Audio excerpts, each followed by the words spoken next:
Assalamualaikum warahmatullahi wabarakatuh. Waalaikumsalam Waalaikumsalam warahmatullahi wabarakatuh. Kami dari kelompok 7 akan mempresentasikan hasil diskusi kami yaitu tentang komunikasi. Sebelumnya saya berterima kasih kepada Ibu Dwi dan teman-teman yang telah hadir di meeting hari ini. Kami akan memperkenalkan terlebih dahulu. Saya Fauzan Hakiki sebagai moderator dan pemateri, dan Ilham Variansyah sebagai pemateri.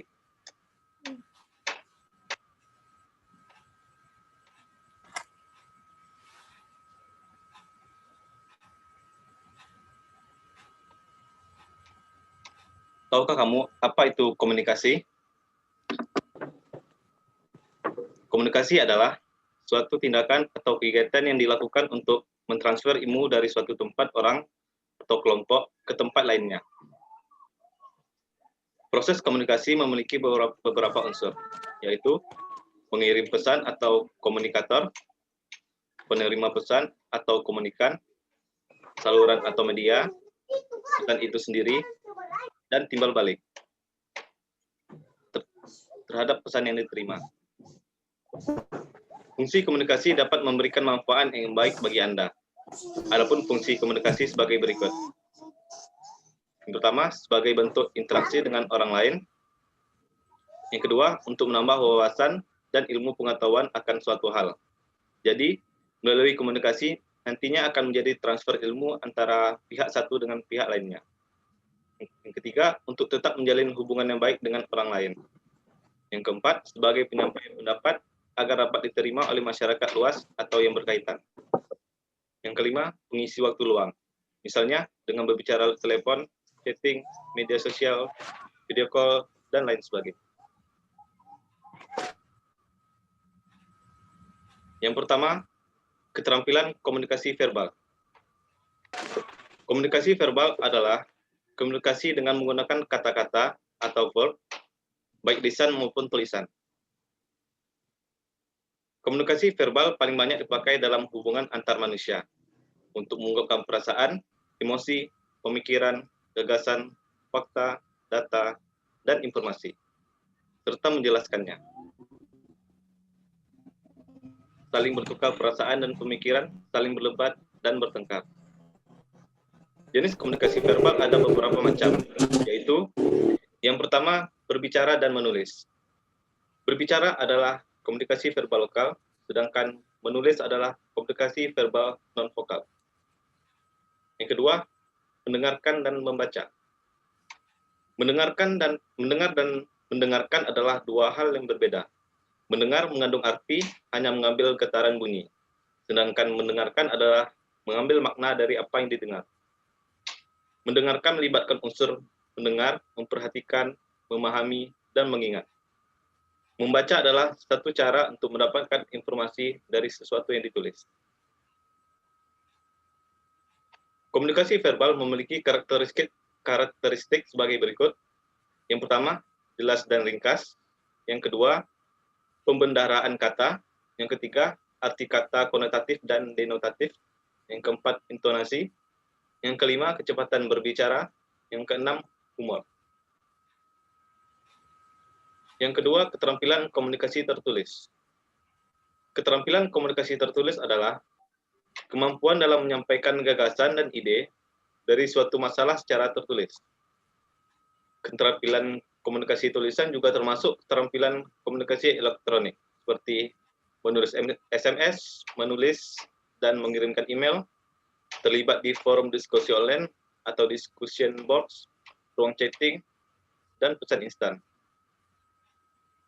Komunikasi tulisan memerlukan background skill seperti penulisan akademis, keahlian revisi, dan penyuntingan, membaca kritis, dan presentasi data. Yang ketiga, keterampilan presentasi. Presentasi adalah salah satu bentuk komunikasi lisan dan tertulis yang sering dilakukan baik saat rapat atau pertemuan lainnya. Dasar dalam presentasi adalah penyampaian gagasan yang dapat dimengerti dan direspon dengan baik oleh penerima gagasan.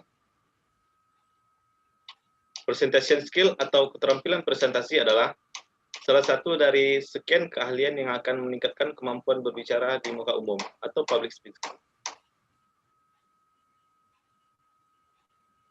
Yang saya lakukan saat ini adalah contoh dari keterampilan presentasi. Ada beberapa cara yang bisa dilakukan untuk meningkatkan kemampuan presentasi. Yang pertama, mempelajari gaya berkomunikasi para pembicara kelas atas. Yang kedua, tekun berlatih. Yang ketiga, kenali audiens. Yang keempat, jangan sampai gegap teknologi. Yang kelima, perhatikan pembuka dan penutup presentasi. Yang keenam, meningkatkan rasa percaya diri.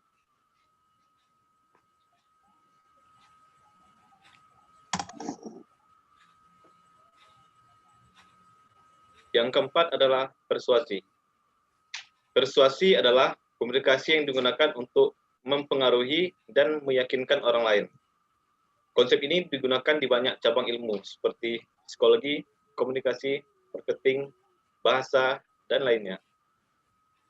Melalui persuasi, setiap individu mencoba berusaha mempengaruhi kepercayaan dan harapan orang lain.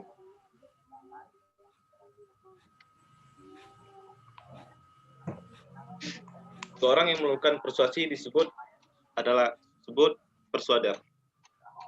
Seorang persuader yang baik harus menjadi pendengar yang baik, harus mampu mengumpulkan dan memberikan umpan balik, memiliki kemampuan membaca dan peka dalam memahami situasi orang lain, mampu berpikir kreatif dan menghasilkan keputusan yang baik, serta memiliki rasa empati dan selalu mempersiapkan segala sesuatu dengan baik. Persuasi berbeda dengan persuasif. Persuasi adalah kata benda, sedangkan persuasif adalah kata sifat. Dalam bisnis, persuasi adalah proses yang bertujuan untuk mengubah sikap atau perilaku seseorang atau kelompok terhadap suatu peristiwa, ide, objek, atau orang lain dengan menggunakan kata-kata tertulis, lisan, atau visual untuk menyampaikan informasi, perasaan, atau alasan, atau kombinasinya. Tujuan dari persuasi sendiri ialah untuk mempengaruhi atau mengajak pembaca mempercayai, melakukan, atau melaksanakan apa yang disampaikan. Yang kelima, diplomasi. Diplomasi adalah suatu perpaduan ilmu dan seni untuk bernegosiasi. Kata diplomasi sendiri biasanya langsung terkait dengan diplomasi internasional yang biasanya mengurus berbagai hal seperti budaya, ekonomi, dan perdagangan. Biasanya, orang menganggap diplomasi sebagai cara mendapatkan keuntungan dengan kata-kata yang halus. Di dalam diplomasi, ada beberapa yang harus kita ketahui, baik dari fungsinya, yang mana fungsi utamanya ialah menyelesaikan berbagai permasalahan internal maupun eksternal yang harus melewati perundingan yang diperlancar dengan saling menjaga hubungan pribadi dan saling pengertian. Dan selanjutnya akan dipresentasikan oleh Ilham. Pada Ilham dipersilakan.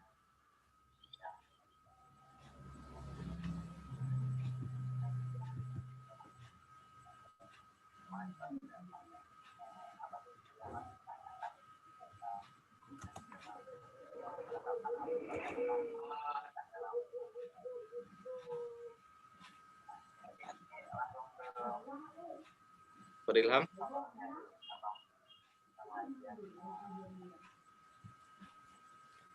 Ilham Variansah.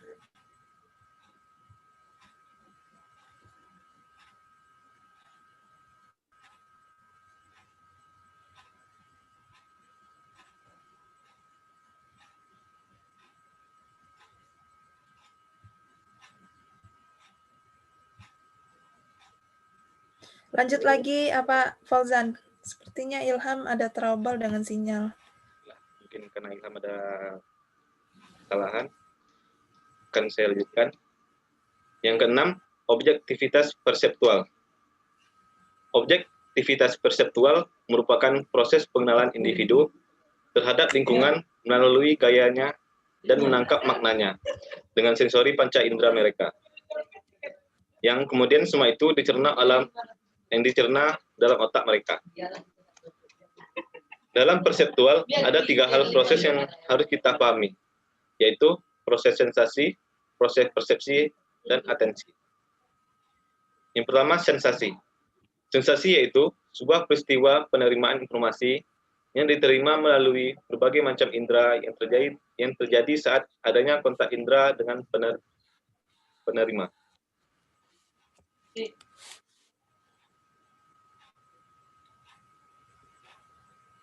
Yang kedua, persepsi.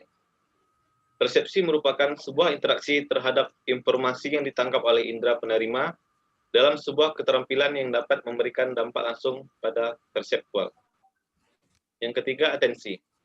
Atensi ini mengacu pada selektivitas persepsi, akan tetapi lebih cenderung pada kesadaran hanya tertuju pada satu objek dan objek lainnya tidak merespon atau mengabaikannya.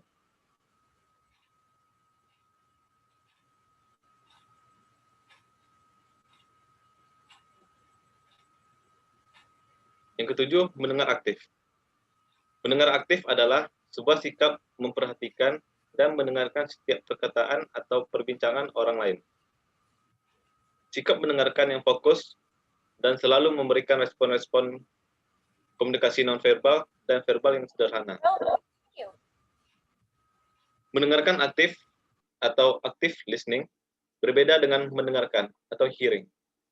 Mendengarkan aktif merupakan sebuah proses yang kompleks, melibatkan semua panca indera dan bagian-bagian tubuh lain secara aktif, sehingga pesan yang disampaikan menjadi bermakna. Sedangkan mendengar merupakan respon fisiologis saat menerima stimulus yang berupa suara dengan indera pendengar. Yang kedelapan, umpan balik efektif tepat waktu. Umpan balik atau feedback dapat dikatakan sebagai tanggapan atau respon terhadap suatu pesan. Feedback yang ditimbulkan dari proses komunikasi memberikan gambaran kepada komunikator tentang hasil komunikasi yang dilakukannya. Fungsi feedback adalah sebagai mekanisme kendali untuk mengetahui apakah perilaku komunikasi seorang komunikator telah efektif untuk mencapai sasarannya.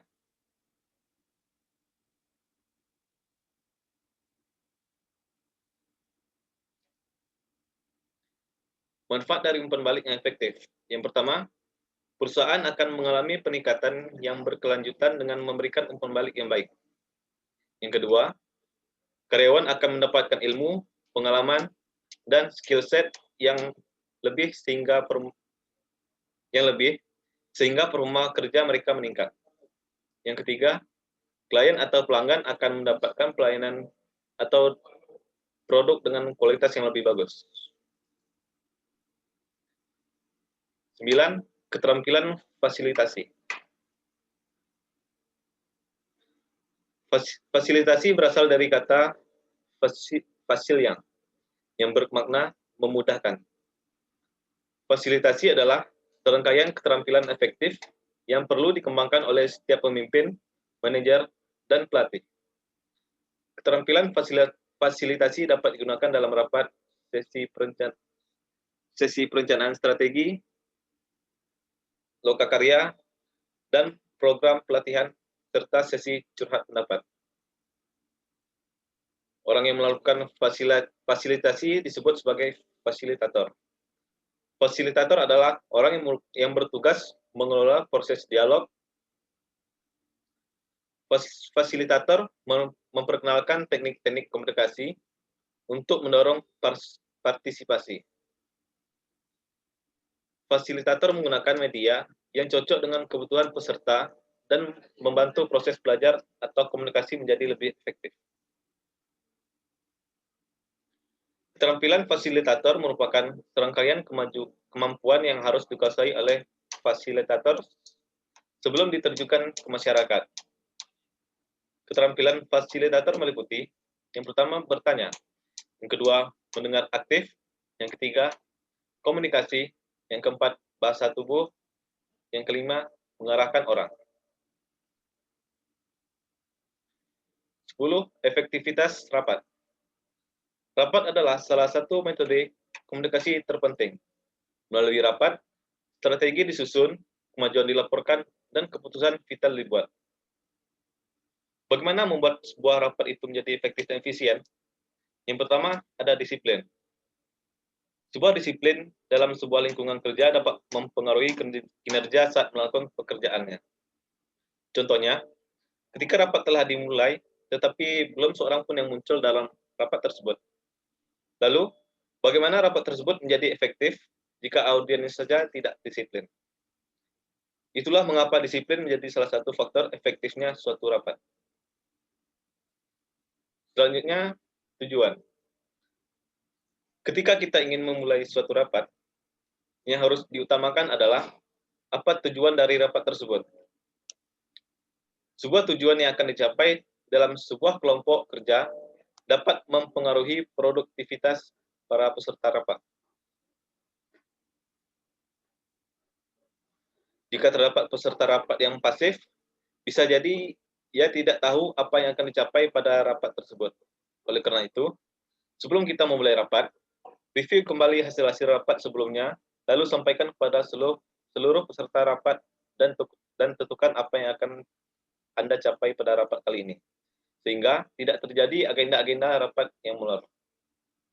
Yang ketiga, komunikasi. Seringkali pemimpin rapat hanya berbicara di depan para peserta rapat tanpa adanya feedback. Ini terjadi karena pemimpin rapat terlalu menguasai jalannya rapat. Seharusnya, agar sebuah rapat itu efisien, haruslah terjalin komunikasi dua arah antar peserta dan pemimpin rapat.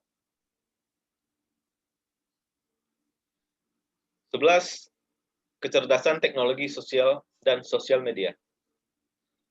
Perkembangan teknologi komunikasi saat ini sangatlah pesat. Teknologi komunikasi yang diiringi dengan kehadiran media massa dan media sosial juga telah memberikan banyak perubahan dalam kehidupan bermasyarakat. Literasi informasi diterima oleh masyarakat sebagai keterampilan yang penting untuk dikuasai selain kemampuan teknologi informasi. Di era di mana informasi serba mudah didapat dan serba melimpah, maka keterampilan tersebut menjadi kemampuan mendasar yang diperlukan untuk membantu dalam menyelesaikan permasalahannya atau menyelesaikan tugas-tugasnya dengan memanfaatkan informasi secara etis dan efisien.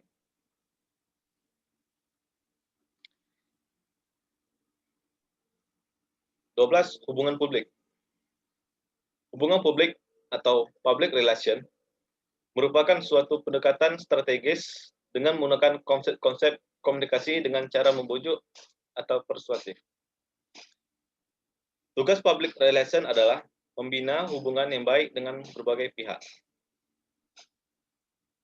Fungsi public relation menurut Catlip, Center, dan Canfield adalah yang pertama, menunjang kegiatan manajemen dalam mencapai tujuan organisasi.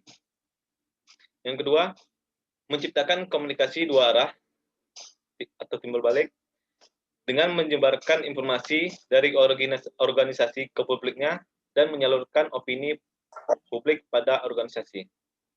Yang ketiga, melayani publik dan memberikan sumbangan saran kepada pimpinan manajemen demi kepentingan umum. Yang keempat, membina hubungan yang harmonis antara organisasi dengan publiknya sebagai khalayak sasarannya.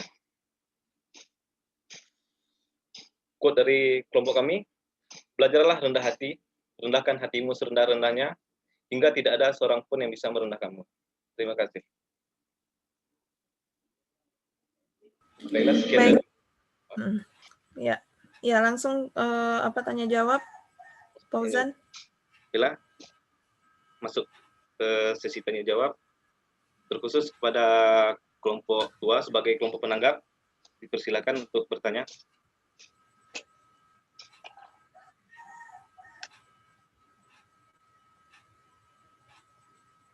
Siapa saja kelompok 2 ada di sini? Silakan stop share screen Fauzan. Biar Ibu bisa lihat semuanya.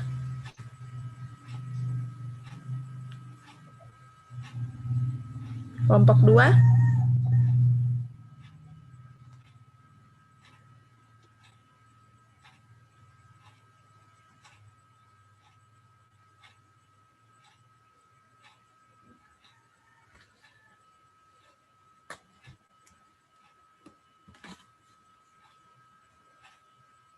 Siapa kelompok 2? Tidak ada?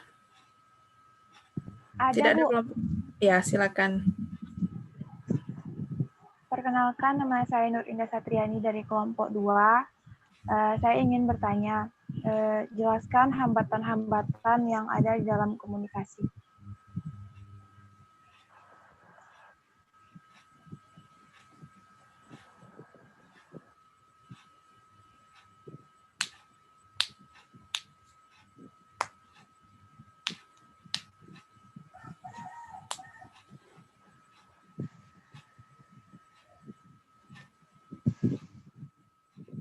Masih ada pertanyaan dari kelompok lain? Dendi, Bu, ingin tanya, Bu, Ya. dari kelompok 1 Silakan Dendi. kepada pemateri. Terima kasih. Saya Dendi Damarianda dari kelompok 1 ingin bertanya, menurut pemateri, apa sih definisi dari komunikasi tersebut?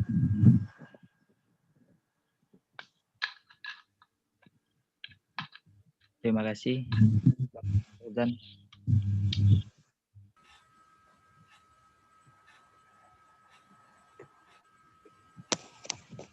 Apakah masih ada yang ingin bertanya?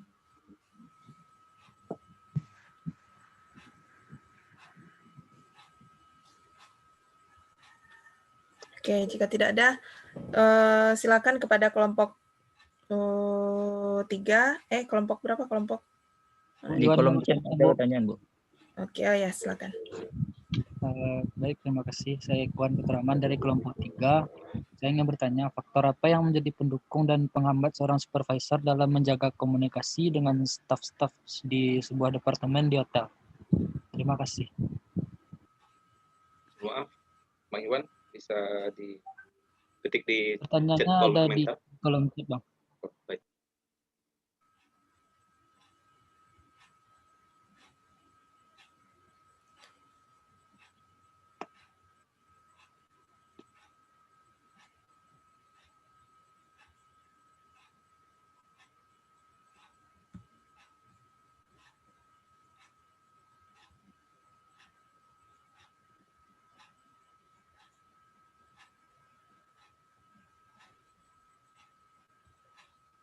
Sudah tidak ada lagi pertanyaan?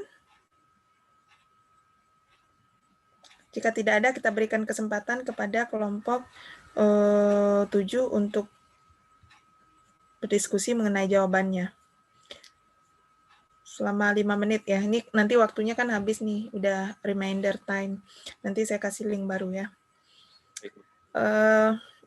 Untuk mengisi waktu selama kelompok 7 diskusi untuk jawabannya, ya Ilham, bantulah Fauzan, kan satu kelompok sama Fauzan. Saya akan ulas sedikit. Tadi kalau pengertian tentang komunikasi sudah dijelaskan oleh kelompok 7. Nah,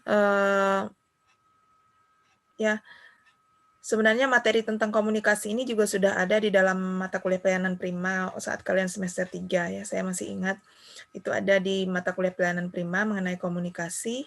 Nah, ini mungkin ini akan mengingatkan kembali kepada Ananda karena di dalam industri jasa itu faktor P atau people itu adalah orang yang sangat berpengaruh. Kalau kita bicara tentang ilmu pemasaran, marketing mix. Nah, kalau di dalam industri jasa, perhotelan ini adalah jasa ya. Faktor P itu adalah yang paling penentu. Jadi people. Nah, kenapa? Apa kaitannya? Nah, jadi komunikasi ini yang menentukan kualitas dari jasa yang dihasilkan oleh seseorang salah satunya ya. Jadi kalau misalnya komunikasi, kita bisa berkomunikasi dengan baik atau bisa mengerti apa yang disampaikan orang lain, itu kan suatu bentuk komunikasi yang ideal. Nah, apabila komunikasi ideal sudah tercapai, maka pelayanan yang baik pun bisa dilakukan dan bisa diterima oleh tamu yang dilayani, gitu kira-kira. Nah, jadi apa sih komunikasi itu? Nah, tadi pengertian sudah disampaikan oleh kelompok 7 ya, pengertian komunikasi secara definitif. Nah, jadi kalau kita lihat dari asal-usul kata, jadi komunikasi ini bisa dijelaskan dari terminologi atau istilah, kemudian asal-usul kata. Nah, kalau dari asal-usul kata, komunikasi ini berasal dari bahasa Latin. Nah, bahasa Latin yaitu komunis. Ya, komunis ini artinya sama, kemudian komunikasio atau komuniker yang lebih sering dikenal sih dengan istilah komuniker. Komunis dan komuniker. Jadi kalau komuniker ini adalah artinya menjadikan sesuatu itu sama, itu komuniker. Jadi upaya yang dilakukan untuk menjadikan sesuatu menjadi sama.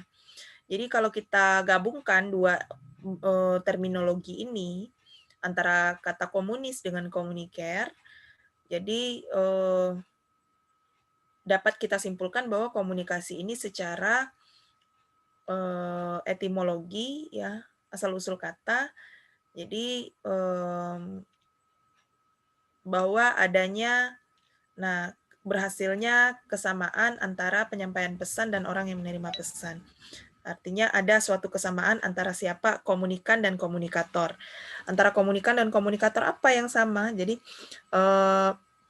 misalnya bahasa yang sama gitu. Nah, jadi sudah termasuk faktor-faktor yang memperlancar komunikasi atau kebalikan dari faktor-faktor yang menghambat komunikasi gitu. Pertanyaan siapa tadi? Pertanyaan si Indah. Nah, jadi adanya kesamaan antara komunikan dan komunikator. Nah, Anda bayangkan sendiri kalau misalnya kita berbicara dengan orang yang bahasanya berbeda. Nah, dan tidak bisa, dan parahnya lagi tidak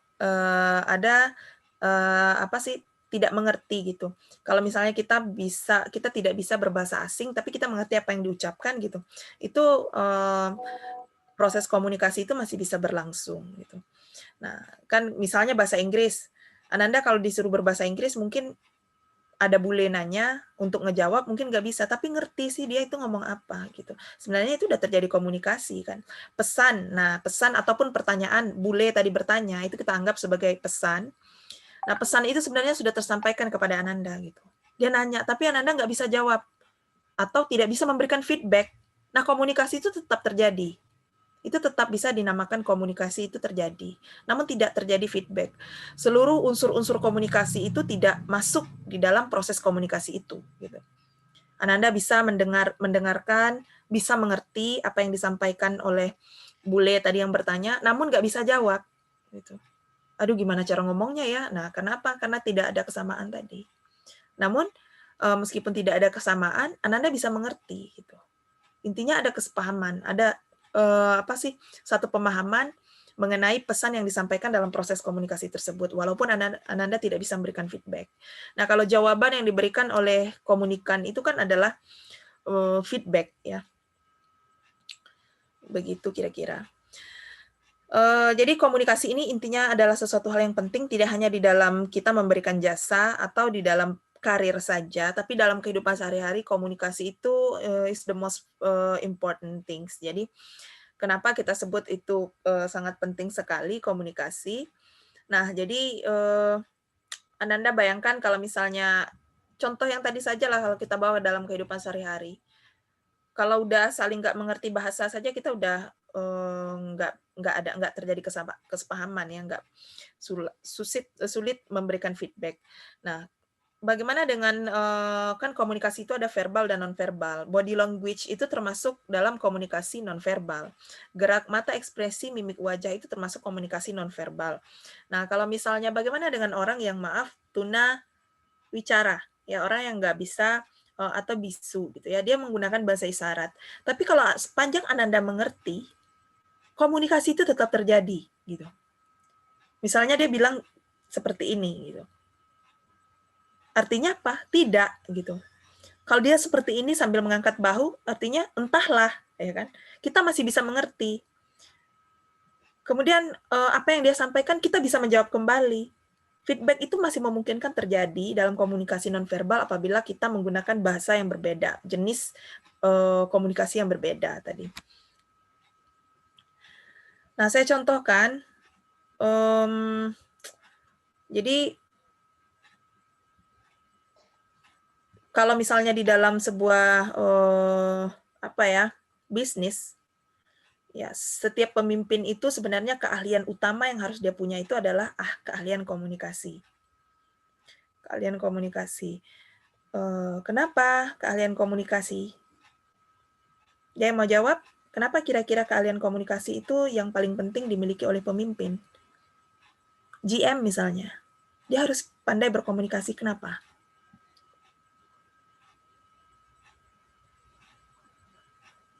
Dia mau coba?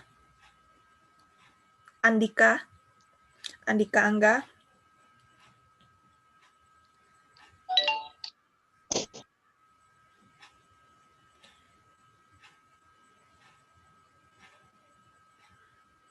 Kenapa seorang GM itu